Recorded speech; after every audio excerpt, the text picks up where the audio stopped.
कि आज मुझे जिंदगी का पानी मिलने वाला है। आज आपको भी जिंदगी का पानी मिलने वाला है। हालेलुया।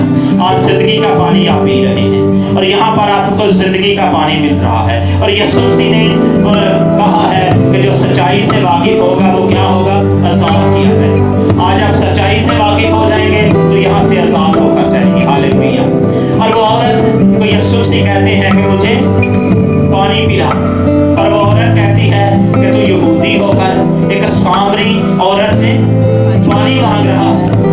एक यहूदी होकर एक सामरी औरत से पानी मांग रहा है, क्योंकि यहूदी तो सामरियों से अच्छा बर्ताव नहीं करते। और याद रखें कि वो औरत यीशु को यहूदी समझ रही है। वो आए तो यहूदियों से ही है, लेकिन यीशु की फितरत यहूदियों जैसी नहीं थी। उसकी फितरत, उसकी निज, उसका रवैया, उसका देखना, उसका बोलना, उसका चलना, उसका फिरना, उसका छूना एक फर्क है। हालेलुया। ईमानदारों हमारा रवैया फर्क है, हमारी सोच फर्क है। हालेलुया। हम घर बैठे अगर मसीही हैं तो घर बैठे हम निजात नहीं पा सकते। और हम घर बैठे ही कहते रहें हम मसीही हैं, हम मसीही हैं, अपना रवैया ना बदलें, अपनी सोच ना बदलें, हम कभी भी मसीह नहीं हो सकते। असल में जो मसीह है वो है जो उसकी तालीम को मानता है, सच्चाई से वाकिफ होगी। यानी इससे क्या मुराद है, मेरी तालीम से वाकिफ होगी, मेरी तालीम को मानोगे, मेरी तालीम की पैरवी करोगे तो अंधेरे में ना चलोगे बल्कि रोशनी पाओगे। हालेलुया। और वो औरत को यीशु मसीह कहते हैं मुझे पानी पिला, तो वो औरत कहती है कि तू यहूदी होकर एक सामरी औरत से पानी मांग रहा है। वो क्या समझ रही है कि ये तो एक यहूदी है, लेकिन यीशु मसीह उससे कहते हैं कि अगर तू मुझसे पानी मांगती तो मैं तुझे जिंदगी का पानी दे देता। यीशु के पास क्या है, जिंदगी का पानी है। क्या आप जिंदगी का पानी लेना चाहते हैं? फिर बुलंद आवाज के साथ कहना है, यीशु मुझे जिंदगी के पानी की जरूरत है। यीशु मुझे जिंदगी के पानी की जरूरत है। यीशु मुझे जिंदगी के पानी की जरूरत है। हालेलुया।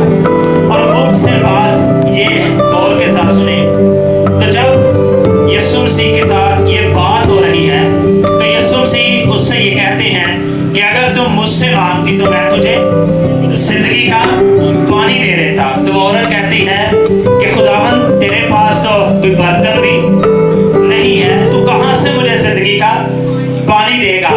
और वो यीशु मसीह कहते हैं कि जो मैं अगर तू इस बख्शिश को जानती कि जो तेरे साथ बात कर रहा है मैं क्या हूँ, खुदा की तरफ से बख्शिश हूँ, और ये बख्शिश हमें मुफ्त मिली है। इससे कोई रुपया पैसा हमें देना नहीं पड़ता। जब हम यीशु के पास आते हैं शिफा हो जाती हैं, मोजज़ात हो जाते हैं, आज़ाद हो जाते हैं, परेशानियां खत्म हो जाती हैं, ताज़ा दाम हो जाते हैं। तो क्या हमें इसके लिए पैसे देना पड़ते हैं? मुफ्त में सब कुछ मिल जाता है। हालेलुया। तो जब वो औरत यीशु से कहती है कि मुझे पानी पिला ताकि मुझे दोबारा इस जगह पर पानी लेने के लिए ना आना पड़े, तो यीशु मसीह उससे कहते हैं हाँ मैं तुझे पानी पिलाता हूँ, लेकिन तू ऐसा कर कि अब ऐसा कर कि अपने शौहर को अपने साथ ले आ, तो फिर मैं तुझे जिंदगी का पानी देता हूँ। तो वो औरत कहती है मेरा तो कोई शौहर ही नहीं है। तो यीशु मसीह उससे कहते हैं तूने सच कहा है कि तेरा शौहर कोई नहीं है, क्योंकि तू 5 कर चुकी है और अब भी तू जिसके पास है वो तेरा शौहर नहीं है। वो यीशु मसीह उससे कहते हैं कि तू 5 शौहर कर चुकी है और अब भी तू जिसके पास है वो तेरा शौहर नहीं है, वो तेरा शौहर नहीं है, वो तेरा शौहर नहीं है। तो यीशु मसीह ने उसको कहा तूने सच कहा है, तूने सच कहा, तूने सच कहा है। आज अपनी बात कोई नहीं छुपानी, यीशु के साथ सच सच बातें करनी है और आपके हालात बदल जाएंगे। हालेलुया। कई दफा हम अपने ज़हन में बहुत सी बातें लेकर आते हैं और उनको वैसे ही साथ ले जाते हैं। हालेलुया। और जब यीशु मसीह ने उसके साथ बातें की हैं तो वो औरत कहती है ये तो मुझे कोई नबी लगता है, ये मुझे कोई नबी लगता है जिसने मेरे अंदर का हाल मुझे बता दिया। फिर यीशु मसीह उसके साथ बातें कर रहे हैं, उसने यीशु मसीह की बातों को सुना है। और यहाँ पर लिखा है सच्चाई से वाकिफ हो गए, वो सच्चाई से वाकिफ हो गई है कि ये तो कोई नबी लग रहा है, इसकी बातें ही फर्क है। यहूदियों की बातें फर्क है, लेकिन इसकी बातें तो फर्क है। इसने तो सब कुछ मेरे बारे में बता दिया, इसने तो सब कुछ मेरे बारे में कह दिया है कि तू तो ऐसी औरत है।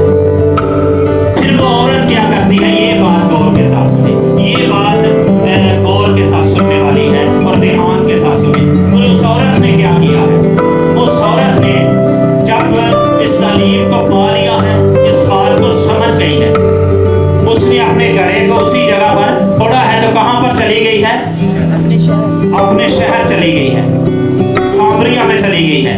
और वहां जाकर क्या करती है, मुनादी करती है। और मैं इसके बारे में एक दिन बात कर रहा था कि काश के मुझे वो औरत कहीं मिल जाए तो मैं उसके साथ बात करूं कि बहन जी मुझे ये बताएं कि आपने कौन सी ऐसी बात कह दी कि पूरा शहर वहां पर आ गया था।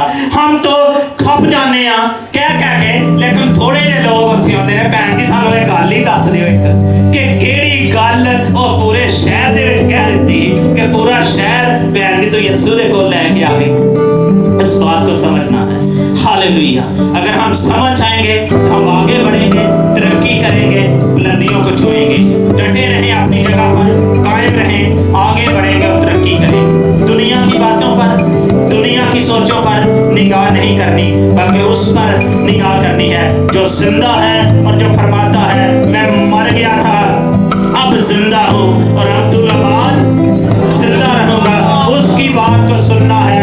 और वो फरमाता है मेरे बंद किए हुए को कोई खोल नहीं सकता और मेरे खोले हुए को कोई बंद नहीं कर सकता। आपके लिए बरकतों के दरवाजे खुल चुके हैं। हालेलुया। यीशु ने फरमाया है लूका रसूल की इंजील में कि अगर मेरे खादिम ज़मीन पर कुछ बांधेंगे तो आसमान पर, तो ज़मीन पर कुछ खोलेंगे तो आसमान पर खुल जाएगा। और मैं खुदा का खादिम होते हुए आप लोगों के लिए बरकत के दरवाजों को खोलता हूँ। और आप यहाँ से जाएंगे और बरकत के दरवाजे खुले हुए पाएंगे। हालेलुया। और वो औरत पूरे शहर को वहां पर ले जाती है।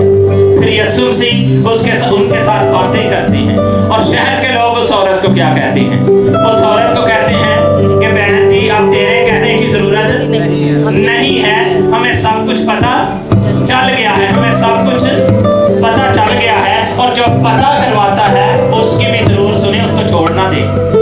जो पता करवाता है उसकी भी जरूर सुने। और कई दफा लोग यीशु के बारे में दूसरों को बताते हैं, 10 दिन वो उनके साथ चलते हैं, जब समझ आती है उसको छोड़कर चले जाते हैं। मेरी बात गौर के साथ सुने। जिस चर्च से, जिस जगह से आपको बरकत मिली है, मसीह की पहचान आई है, उस जगह को कभी ना छोड़े। हालेलुया। आप जोर पाएंगे और कुव्वत पाएंगे। हम जस्मानी बाप की कितनी इज्जत करते हैं, तो रूहानी बाप की हमें समझ ही नहीं आती कि हमारा रूहानी बाप कौन। हम उसको 4 दिन उसकी इज्जत करेंगे, 4 दिन को उसके साथ चलेंगे, उसके बाद कहेंगे कि इसको तो पता ही नहीं किसी बात को, वो बस छोड़ो, इन्हों इहदे नाल चलने की कोई जरूरत नहीं है। लेकिन जब जस्मानी बाप जिसने पैदा किया है वो की बात करता है, हम घर छोड़कर नहीं जाते। अगर रूहानी बाप कोई बात कर रहे, हम चर्च छोड़कर चले जाते हैं। चर्च में रहने की कोई जरूरत नहीं है। अब यहाँ पर हम क्या करें? तो क्या वो रूहानी बाप बेहतरी और भलाई के लिए बातें करते हैं? इस बात को गौर के साथ सुने। वो किसी की भी हलाकत नहीं चाहता, बल्कि वो भी चाहता है कि हर इंसान की तौबा तक नौबत पहुंचे। वो ये नहीं चाहता कि इसका दिल दुखाया जाए, इसको जख्मी किया जाए, इसको तबाह किया जाए, इसको बर्बाद किया जाए। और मैं बताना चाहता हूँ कि अगर आप रूहानी बाप की जिसके साथ आप हैं उसके साथ रहेंगे, आप आगे बढ़ेंगे, तरक्की करेंगे और बुलंदियों को छुएंगे। हालेलुया। और औरत इतने सारे शहर को वहां पर लेकर चली गई है। तो फिर वो शहर के लोग कहते हैं कि अब हमें समझ आगे, हमें पता चल गया है, अब तेरे कहने की कुछ जरूरत नहीं है, हमें यीशु मिल गया है। और ईमानदार बहनों और भाइयों, उस बहन ने पूरे शहर में जाकर ये बताया। तो यहाँ पर जो ईमानदार लोग हैं, अगर उनको सच्चाई का पता चल गया है, मसीह का पता चल गया है, वो कितने लोगों को बताते हैं कि मसीह ने मेरी जिंदगी में ये काम। उस औरत ने यही बताया था कि मसीह ने मेरे बारे में सब कुछ बता दिया है। गुनहगार औरत, उसका वो घर से निकलना पसंद नहीं करती थी, लेकिन जब उसको मसीह मिल गया है, उसके घर में पैर ही नहीं रखते, कहती है नहीं मैं तो बाहर ही रहना है और मसीह के बारे में दस दिया रहना है। हालेलुया। ते साडा घर दे विच पैर ही बाहर नहीं निकलता, नहीं कहते घर दे विच ही अच्छे। जिनको मसीह की समझ आ गई है, वो अपने बारे में दोस्तों को बताएं कि मसीह ने मेरी जिंदगी में क्या काम किया है। और उस बहन ने ऐसा ही कहा था जाकर कि मसीह ने मेरे बारे में सब कुछ बता दिया है, तो अब मैं अपने